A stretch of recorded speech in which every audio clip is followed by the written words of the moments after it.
Salut les gars, on se retrouve aujourd'hui pour faire le pronostic d'un match qui s'annonce épique entre la France et le Portugal. Mais comme d'habitude, avant de faire le véritable pronostic, je vais d'abord analyser l'état de forme des deux équipes. Je vais ensuite vous présenter les compositions probables et enfin les points clés du match. Bah, on est parti les gars.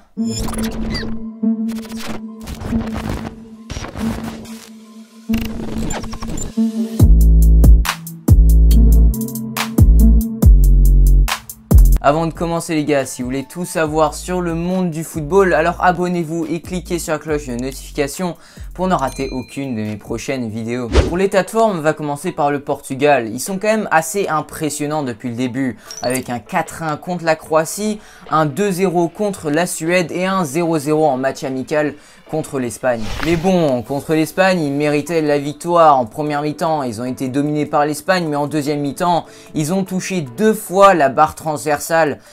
Kepa a été chanceux sur le coup. D'ailleurs, je tiens à souligner, Kepa n'a pas pris de but. Bravo. Le Portugal, c'est en fait un mélange entre la jeunesse et l'expérience avec des Francisco Trincao, des João Félix, des Diogo Jota, mais aussi des Cristiano Ronaldo, des Pepe, des João Moutinho. Bref, c'est une équipe qui a un équilibre parfait entre l'expérience et la jeunesse. Et tu combines ça au pragmatisme du sélectionneur Fernando Santos et ça te donne une équipe toujours plus redoutable. La France de son côté, bon, c'est un peu moins ça. Bon, vous allez me dire que la France a gagné 7-1 contre l'Ukraine, mais c'est un peu l'arbre qui cache la forêt. C'est l'Ukraine, ça n'a rien à voir avec l'Espagne qui a affronté le Portugal. D'ailleurs, s'il vous plaît, essayez d'organiser des matchs amicaux un peu plus équilibré, essayez d'affronter des équipes un peu plus fortes. Je sais pas, prenez pas l'Ukraine s'il vous plaît. Non mais j'ai rien contre l'Ukraine, mais il y a un moment où il n'y avait pas beaucoup d'opposition quand même. Bon, on a vu des beaux buts en tout cas.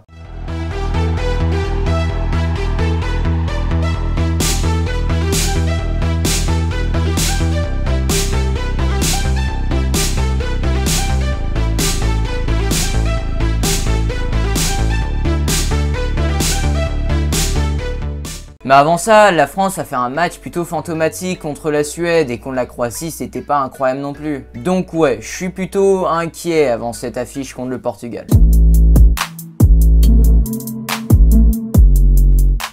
Et on en vient à la composition probable de l'équipe de France. Selon l'équipe et le Parisien, Didier Deschamps devrait reconduire son système tactique en 4-4-2 losange, déjà aperçu face à l'Ukraine mercredi dernier, avec cette fois-ci Hugo Lloris dans les cages françaises. Auteur d'un très bon début de saison avec le PSG, Presnel Kimpembe est annoncé titulaire dans l'axe gauche de la défense centrale avec Raphaël Varane à ses côtés, tandis que Benjamin Pavard et Lucas Hernandez seront chargés de l'animation des couloirs. Au milieu de terrain, on retrouvera N'Golo Kanté en position de sentinelle, ainsi que Paul Pogba et Adrien Rabiot en relayeur, avec un cran plus haut, Antoine Griezmann en meneur de jeu chargé d'alimenter le duo d'attaque composé de Kylian Mbappé et Olivier Giroud. Je veux pas être méchant, mais cette composition probable ne m'inspire pas vraiment confiance non plus. T'as Antoine Griezmann qui a vraiment en manque de confiance, on l'a vu avec le Barça, il n'y arrive pas. À chaque fois on se dit, il va peut-être durant ce match, enfin montrer à tout le monde de quel bon... Non. À chaque fois, il se rate. On a même vu qu'il a du mal à finir des actions de temps en temps. Bref, c'est pas le même Antoine Griezmann qu'avant. T'as un Paul Pogba qui, à Manchester United, galère à retrouver le niveau qu'il avait juste après le confinement en fin de saison dernière. Un Olivier Giroud qui ne joue pas assez en club, mais bon, il a quand même montré qu'il était capable de marquer et d'être décisif, mais bon, à mon goût, il joue quand même pas assez. Bon voilà, il y a plein d'interrogations dans ce 11 de départ. Alors que dans le 11 probable du Portugal, il n'y a quasiment que des certitudes. Fernando Santos devrait lui aussi privilégier un dispositif tactique en 4-4-2 plutôt à plat de son côté, avec Rui Patricio dans les cages portugaises, João Cancelo, Pepe, Ruben Dias et Rafael Guerreiro formeront la ligne défensive de la droite vers la gauche. Danilo Pereira, la toute nouvelle recrue estivale du PSG, sera quant à lui titulaire dans le double pivot du milieu de terrain avec João Moutinho. Enfin, Bernardo Silva et Bruno Fernandes se chargeront d'animer les ailes et de mettre en lumière le redoutable duo offensif composé de João Félix et Cristiano Ronaldo. Donc pour moi, le Portugal a quand même un meilleur 11 que la France, même s'il y a quand même débat, parce que en défense, je trouve que la France est quand même meilleure avec un Raphaël Varane et un Kimpembe toujours aussi solide. Mais en attaque, pour moi, il n'y a pas débat, le Portugal est meilleur. T'as du Cristiano Ronaldo, du Joao Félix, du Bernardo Silva, du Bruno Fernandes, c'est meilleur que des Griezmann, des Giroud. Voilà, ce match est vraiment épique parce que des deux côtés, c'est vraiment équilibré. Des deux côtés, t'as un 11 qui fait saliver. Mais bon, qui fait saliver sur le papier, ça se passe sur le terrain, le football.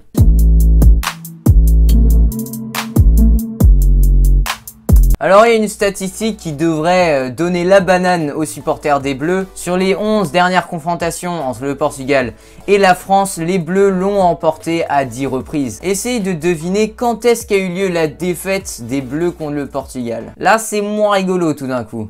Leur seule défaite remonte au 10 juillet 2016, en finale de l'Euro.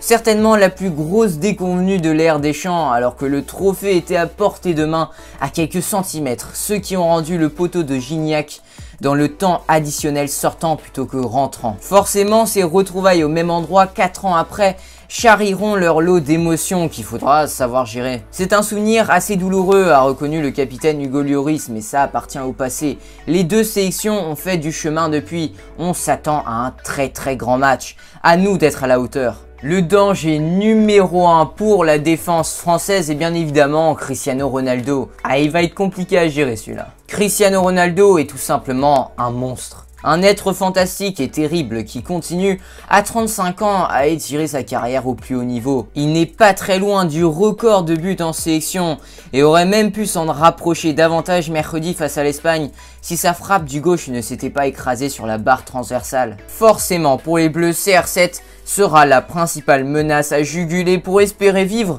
un autre dénouement qu'en 2016. Et ce match est d'autant plus passionnant car il est ultra important.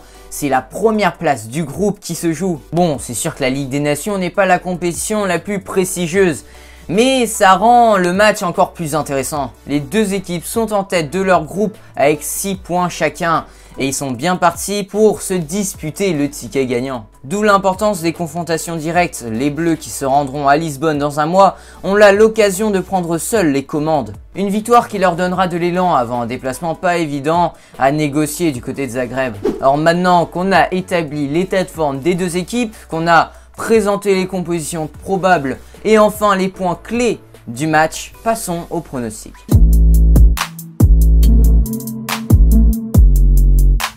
Alors ce sont deux équipes plutôt offensives, donc on pourrait s'attendre à un match avec des buts. On va essayer d'être optimiste quand même, on va pas pronostiquer un 0-0. Mais là je m'attends vraiment pas à un 0-0, t'as d'un côté le Portugal avec un Cristiano Ronaldo, avec un Joao Félix en feu, et d'un autre côté t'as l'équipe de France avec quand même un Giroud qui sait être décisif, un Mbappé en jambes, un Griezmann, bon...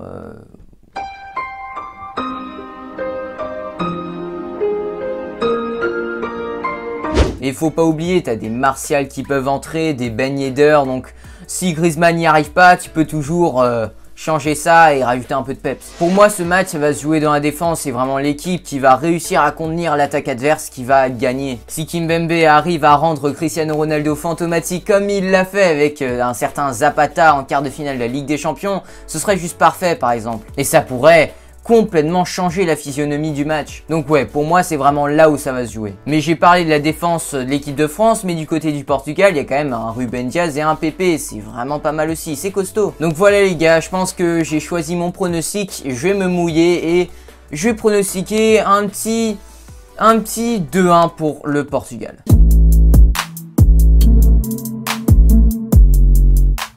Je sens que l'équipe de France va très bien démarrer le match, va marquer son but, mais ensuite va mettre un peu moins d'intensité. Et là, je pense que le Portugal va revenir à la deuxième mi-temps bien plus fort qu'à la première et va arracher la victoire. C'est exactement ce qui devait se passer en Espagne. Ils ont été dominés en première mi-temps, le Portugal, et en deuxième mi-temps, ils auraient dû marquer. Donc voilà, un petit 2-1 pour le Portugal. Et vous, dites-moi dans les commentaires votre pronostic. Et aussi, à votre avis, quel est l'effectif entre le Portugal et la France qui a le plus de potentiel, le plus de talent à l'état pur? Hier, j'ai sorti une vidéo où je vous présente les 15 meilleures recrues du Mercato estival 2020. Si ça vous intéresse, alors cliquez sur la vidéo qui vient d'apparaître à l'écran. Sur ce, moi je vous dis à la prochaine pour une nouvelle analyse palpitante. D'ici là, prenez soin de vous les gars. Ciao les footeux.